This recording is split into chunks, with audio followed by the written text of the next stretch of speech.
இங்க இந்த குட்டி பொண்ணுக்கு ஒரு வித்தியாசமான சூப்பர் பவர் இருக்கு. ஆனா இந்த பொண்ணை ஒரு பணக்கார ஃபேமிலி அடாப்ட் பண்ணி தான் வளர்த்துட்டு இருக்காங்க. இப்ப அந்த பணக்காரரு கொஞ்ச நாளாவே கண்ணு தெரியாம கால் விளங்காம போயிடுச்சுன்னு சொல்லிட்டு வீல் சேர்ல தான் உட்காந்துட்டு இருக்காரு. எனக்கு ஒரு மூலிகை தெரியும், அந்த மூலிகையை சாப்பிட்டா உடல்ல இருக்க எந்த ஒரு நோயா இருந்தாலும் நீங்கன்னு சொல்லிட்டு இந்த பொண்ணு கூட்டிட்டு போறா. ஆனா இவரோட பியெல்லாம் அது விஷ செடியா இருக்க போதுன்னு சொல்லிட்டு தடுக்கிறாங்க. நான் ஏன் உங்களுக்கு அந்த மாதிரி பண்ண போறேன்னு சொல்லிட்டு இந்த குட்டி பொண்ணு அங்கேயே அழுகுறா. அப்ப இந்த பொண்ணோட கண்ணீர் துளி அந்த செடி மேல பட்டதும் இலைகள்லாம் அப்படியே முளைக்க ஆரம்பிக்குது. அப்ப இதை வாங்கி சாப்பிடறாரு பாருங்க. திடீர்னு ரத்தம் வந்து எடுக்கிறாரு. அப்ப பாடி கார்ட்ஸ் எல்லாம் இந்த பொண்ணு மேல சம காண்டாயிட்டு அடிக்கவே போயிடுறாங்க. நிறுத்துங்க, அந்த பொண்ணு எதுவும் பண்ணாதீங்கன்னு சொல்றாரு. டக்குன்னு என்னடான்னு சொல்லி திரும்பி பார்த்தா இவரால இப்ப ரொம்ப நார்மலா நடக்க முடியுது. அது மட்டும் இல்லாம அந்த செடியை சாப்பிட்டதால இவரோட பார்வை இவருக்கு திரும்ப கிடைச்சிருது. இப்ப இவர் ரொம்பவே சந்தோஷமா அந்த பொண்ணு கார்ல உட்கார வச்சு கூட்டிட்டு போயிட்டே இருக்கும்போது இந்த மாடு ரொம்ப நேரமா வழி விடாம நிக்குதுன்னா நம்ம கிட்ட ஏதோ சொல்ல வருது, இந்த சைட் போவானான்னு சொல்றா.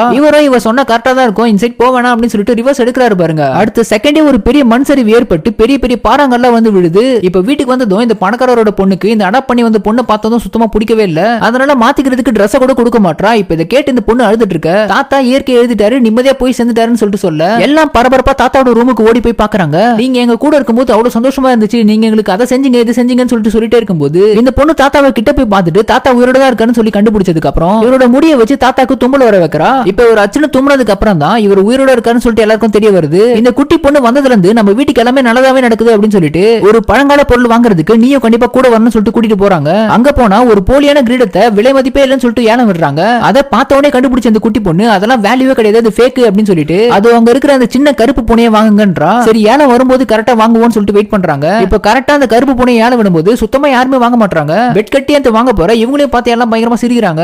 இப்ப அதை வாங்கினதுக்கு அப்புறம் பணக்காரரு இது எதுக்குமா வாங்க சொன்னு சொல்லி கேக்குறாரு. இந்த பொண்ணு உடைச்சு உங்களுக்கு காட்டுன்னு சொல்லிட்டு கூட்டிட்டு போயிட்டு அதை உடைக்கிறா பாருங்க. உள்ள வயிறத்தை விட விலை மதிப்பான ரத்தன கல் இருக்கு.